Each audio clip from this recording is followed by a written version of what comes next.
প্রিয় দর্শক, আপনাদের সবাইকে স্বাগত। এই সময়ে সঙ্গে আছি আমি এস আকাশ। আমরা করোনা পরিস্থিতি নিয়ে আলোচনা করব। আপনারা জান যে লকডাউন চলছে এবং এই যে বেশ কয়েকদিন ধরে যে লকডাউন, এই লকডাউনের প্রভাবেই হয়তো আমরা দেখতে পাচ্ছি যে কিছুটা হলেও করোনা যে সংক্রমণ কমেছে এবং মৃত্যুহারও কমেছে। এখন কি করতে হবে? লকডাউন যদি তুলে নেওয়া হয় তাহলে করণীয় কি হবে? আপনারা দেখতে পাচ্ছেন যে শপিং মলগুলোতে উপচে পড়া ভিড়, সেখানে স্বাস্থ্যবিধি তেমন মানা হচ্ছে না। এর মধ্যে আরও আশঙ্কার খবর হচ্ছে যে ভারতীয় ভ্যারিয়েন্ট, সেখানে ভারতের খবর আপনারা প্রতিদিনই পাচ্ছেন যে ভারতে প্রতিদিন মানে রেকর্ড হচ্ছে, যে এটা বিশ্ব রেকর্ড হচ্ছে। সেখানে প্রতিদিন লক্ষ লক্ষ মানুষ সংক্রমিত হচ্ছে এবং অনেক মানুষ মারা যাচ্ছে। যেহেতু ভারত আমাদের পার্শ্ববর্তী দেশ এবং পশ্চিমবঙ্গেও এই ভারতীয় ভ্যারিয়েন্ট এখন চলে এসেছে এবং এর জন্য আমাদের সরকার ব্যবস্থা নিয়েছে। আকাশপথ এবং স্থলপথ বন্ধ করে দেওয়া হয়েছে।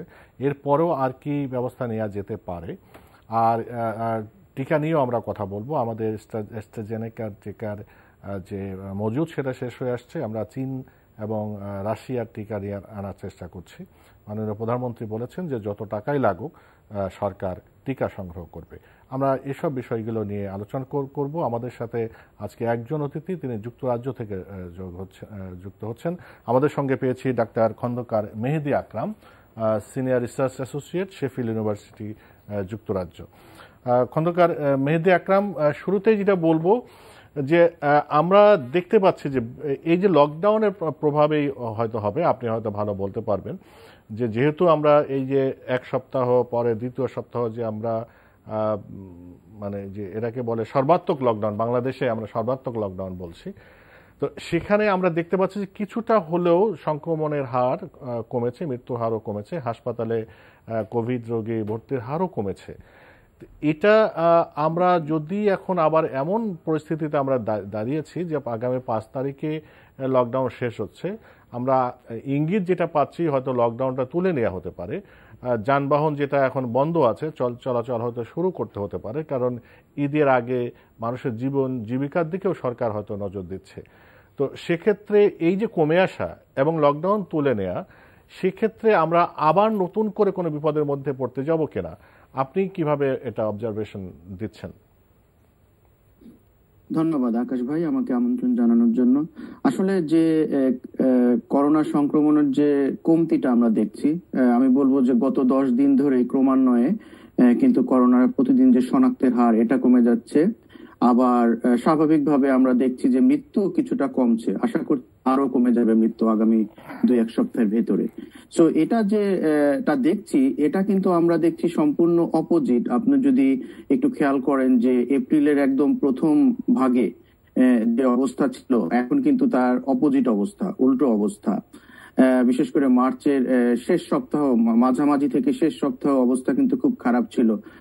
আমাদের স্বাস্থ্য বিশেষজ্ঞ, জনস্বাস্থ্য বিশেষজ্ঞ যারা রয়েছেন, তারা কিন্তু সবাই একটা কথাই বলছিলেন যে আমাদের এখন যে কোনো একটা ব্যবস্থা নিতে হবে, যেটা অনেক স্ট্রিক্ট লকডাউনের মতো দেশব্যাপী।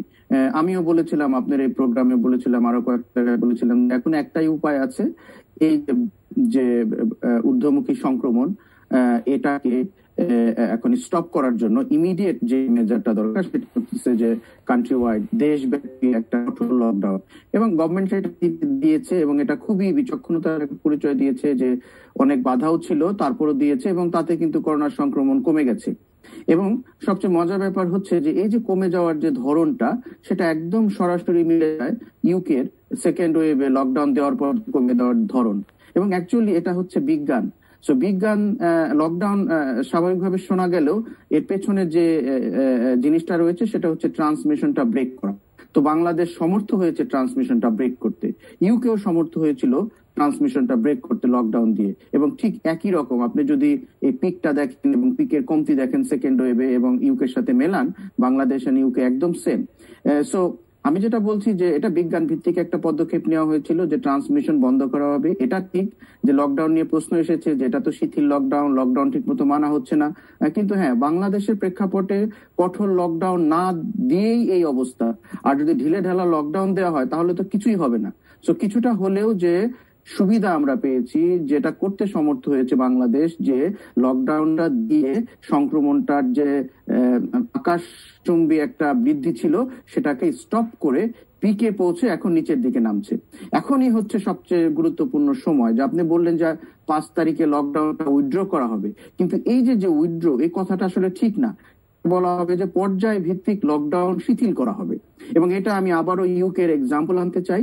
ইউকে কিন্তু আপনার জানুয়ারির 5 তারিখে যে লকডাউনটা দেওয়া হয়েছিল, সেই লকডাউনটা মার্চের 7 তারিখ পর্যন্ত বলবৎ ছিল, যেটাকে বলা হয় দেশব্যাপী একটা স্ট্রিক্ট লকডাউন। তারপরে লকডাউন তুলে নেওয়া হচ্ছে এখনো পর্যায়ক্রমে। প্রথমে স্কুল খোলা হচ্ছে, তারপর এসেনশিয়াল যেসব খোলা হচ্ছে, তারপর আস্তে আস্তে রেস্টুরেন্ট খোলা হচ্ছে, এখন পাব খোলা হচ্ছে।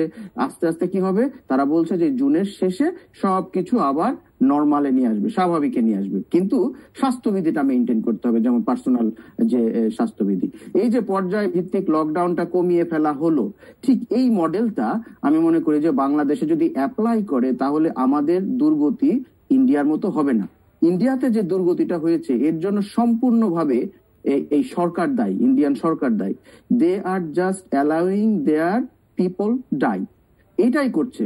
বাংলাদেশ গভর্নমেন্ট কিন্তু সেটা করেনি। এটা বাংলাদেশ গভর্নমেন্টকে বাহবা দেওয়ার সময়, যে তারা শুনেছে, দেরি হলেও শুনেছে, এবং অ্যাকচুয়ালি লকডাউন দেওয়া একটা বড় ডিসিশন সেটা নিয়েছে, ইন্ডিয়া গভর্নমেন্ট করতে পারে নাই। তাদের একটাই কথা হচ্ছে যে লকডাউন দিয়ে কিছু হবে না। অ্যাকচুয়ালি লকডাউন দিয়েই সম্ভব। ইন্ডিয়ার যে অবস্থা, এতে কি হবে, মানুষ মরতে মরতে মরতে মরতে একসময় আর মরার কেউ থাকবে না, তখন আস্তে আস্তে সংক্রমণটা কমে যাবে। কিন্তু এইভাবে তো একটা দেশ আসলে চলে না। তো বাংলাদেশের যেটা হয়েছে, বাংলাদেশের মানুষ যদি একটু ইন্ডিয়ার দিকে তাকায়, তাহলে আমি মনে করি তাদেরকে সতর্ক হওয়া উচিত। পর্যায় ভিত্তিক, পর্যায়ক্রমে লকডাউনটা উইথড্র করে এসেনশিয়াল নন এসেনশিয়াল কার্যক্রমকে পৃথক করে, এসেনশিয়াল কার্যক্রমকে শুধুমাত্র চালু রেখে, নন এসেনশিয়াল কার্যক্রমকে বন্ধ রেখে আস্তে আস্তে সেগুলোকে শিথিল করা যায়।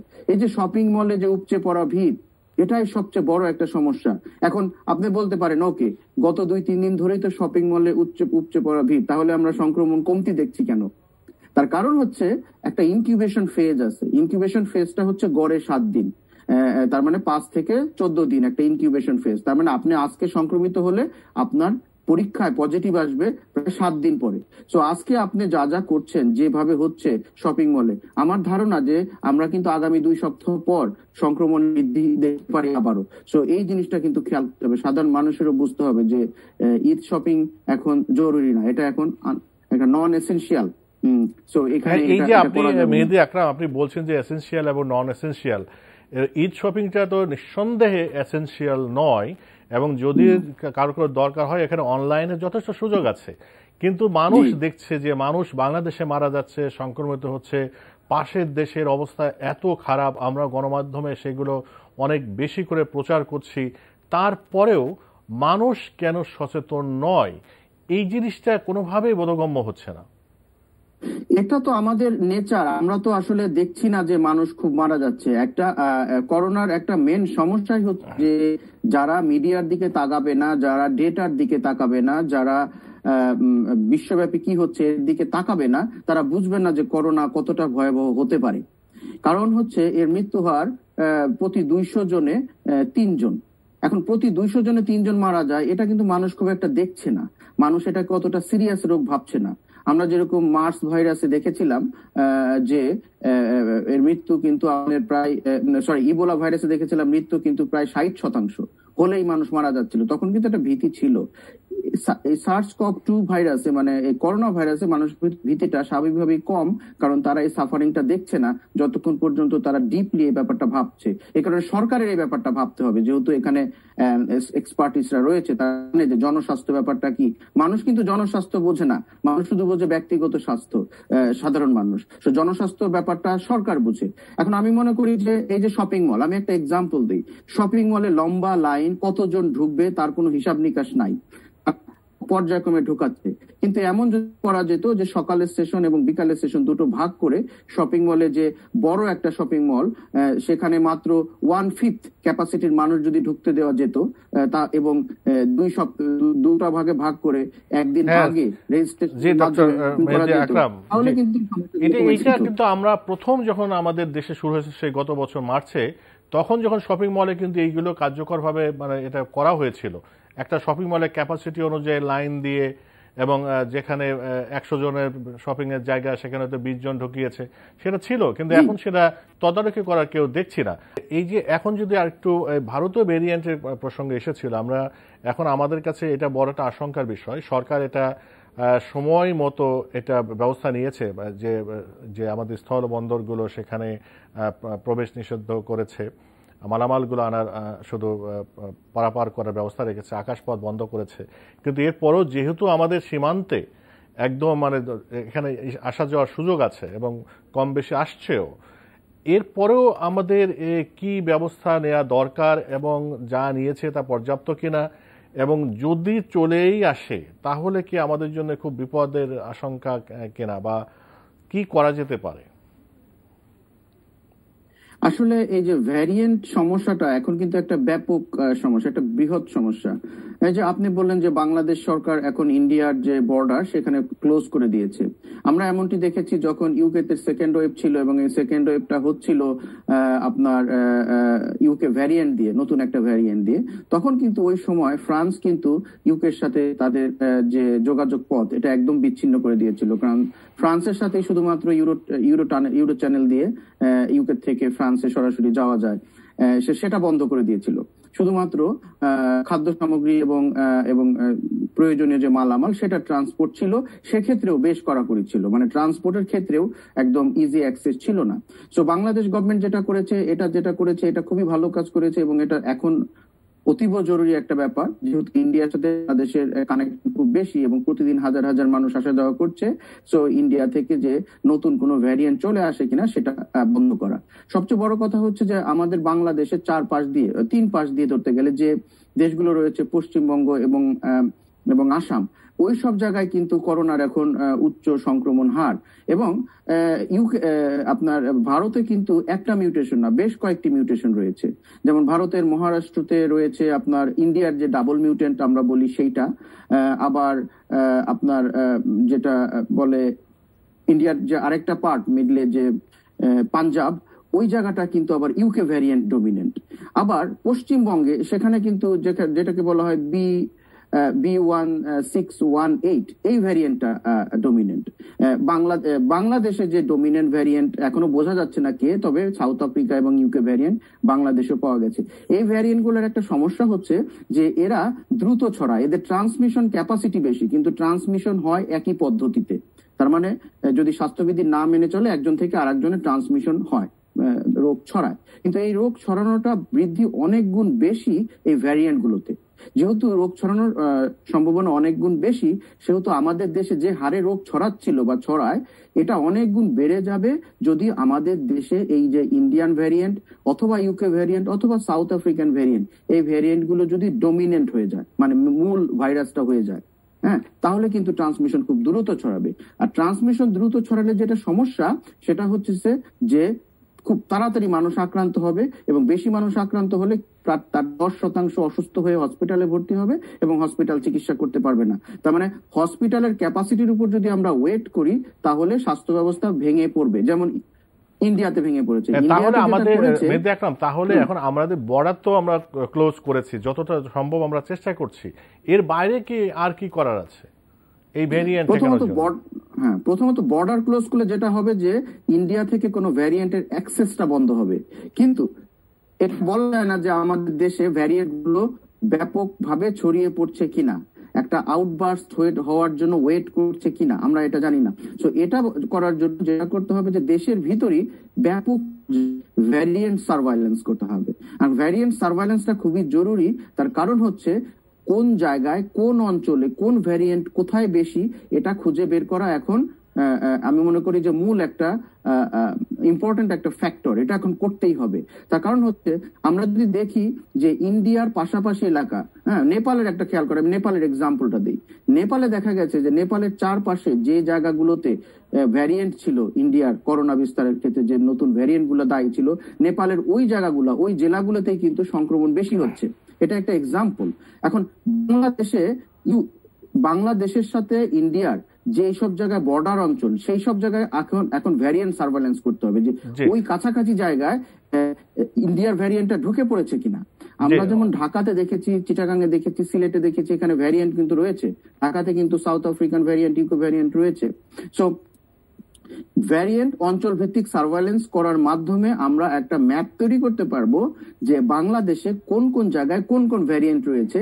আমরা যদি ফর এক্সাম্পল দেখি যে ঝিনাইদহ এলাকা বা খুলনা, ওই জায়গাগুলা, আমি বলবো ঝিনাইদহ কিংবা যশোর, ওই জায়গাটা ইন্ডিয়ান ভ্যারিয়েন্ট চলে এসেছে ফর এক্সাম্পল, সেক্ষেত্রে কি করতে হবে, আমাদের ওই জায়গাটাকে কন্টেইন করতে হবে, যে ওই জায়গার সাথে ঢাকার এবং অন্যান্য জায়গার যোগাযোগ বন্ধ করে দিতে হবে। এটাকে বলা হয় কন্টেইনমেন্ট। আমরা দেখেছি ইউকেতে যখন কেন্ট অঞ্চলে ইউকে ভ্যারিয়েন্ট দেখা পেল, তখন কেন্টের সাথে অন্যান্য অঞ্চলের বিচ্ছেদ ঘটিয়ে দেওয়া হয়েছিল আন্তঃজেলা যোগাযোগ বন্ধ করে। তো বাংলাদেশ এখন ওপেন করা হচ্ছে, এক জায়গা থেকে আরেক জায়গা, আন্তঃজেলা বাস চলাচল, ট্রেন চলাচল ওপেন করা হচ্ছে ফর এক্সাম্পল। এখন যদি আমরা দেখি যে ঝিনাইদহ বা যশোর ফর এক্সাম্পল, কিন্তু ওই সব জায়গায় ইন্ডিয়ান ভ্যারিয়েন্ট, তাহলে কি করতে হবে যে ওই অঞ্চলের সাথে ঢাকা এবং অন্যান্য অঞ্চলের আন্তঃজেলা যোগাযোগ বন্ধ করে দিতে হবে। তাতে কি হবে যে ভ্যারিয়েন্টটা ছড়াবে না, তাহলে ওই ভ্যারিয়েন্টটা ওখানে থাকবে, ওখানে থেকে ওই ভ্যারিয়েন্টটা একাই নিশ্চিহ্ন হয়ে যাবে because of the self limitation of the virus.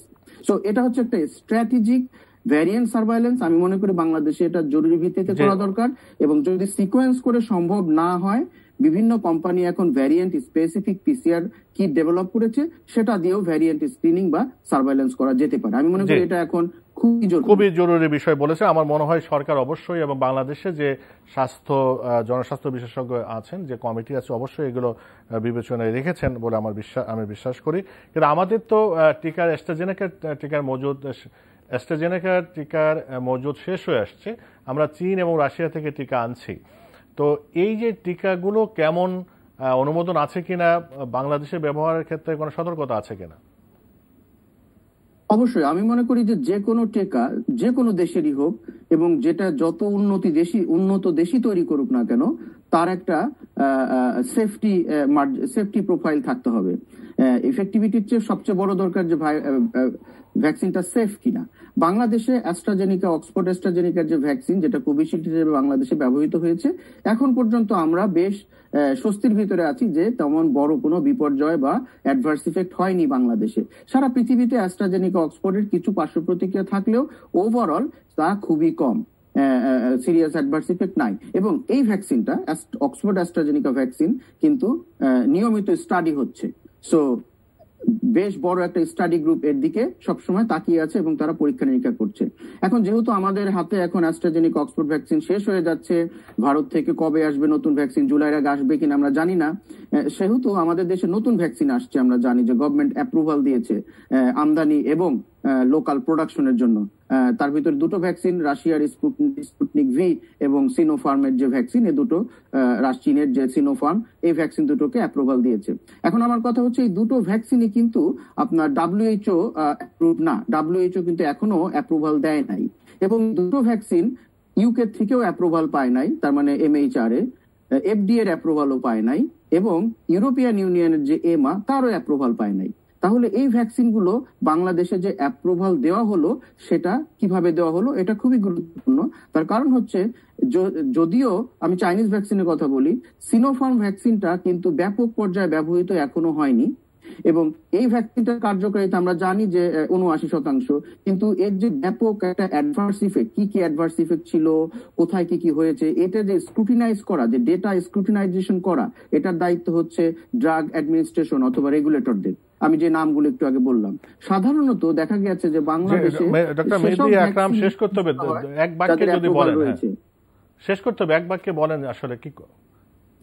আসলে আমি মনে করি যে ভ্যাকসিন গুলো দেওয়ার আগে WHO অ্যাপ্রুভাল হয়েছে কিনা এটা লক্ষ্য করা দরকার, এবং এই ভ্যাকসিন গুলোর পেছনে যে সেফটি ডেটা আরো স্ক্রুটিনাইজ করা দরকার, আরো সময় নিয়ে দেখা দরকার আমাদের বাংলাদেশের মানুষকে প্রয়োগের আগে।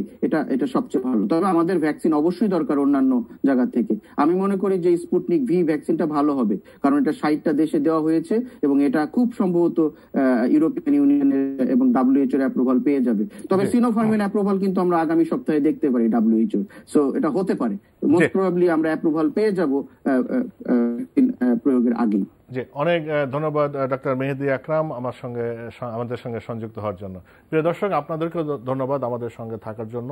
আমরা যেহেতু একটা বিপদের মধ্যে আছি, করোনা ভাইরাসের মধ্যে আছি, লকডাউন হয়তো সরকার বাস্তবতার নিরিখে হয়তো উইথড্র করবে বা শিথিল করতে পারে, সেক্ষেত্রে আমরা যে শপিং মলগুলোতে যা দেখছি এটা কিন্তু খুবই দুর্ভাগ্যজনক। যেভাবে মানুষ ভিড় করছে তা কিন্তু স্বাস্থ্যবিধি না মেনেই এটা কিন্তু বিপদের কারণ হয়ে উঠতে পারে। আসুন আমরা সবাই সচেতন হই, স্বাস্থ্যবিধি মেনে চলি। সবার জন্য শুভকামনা।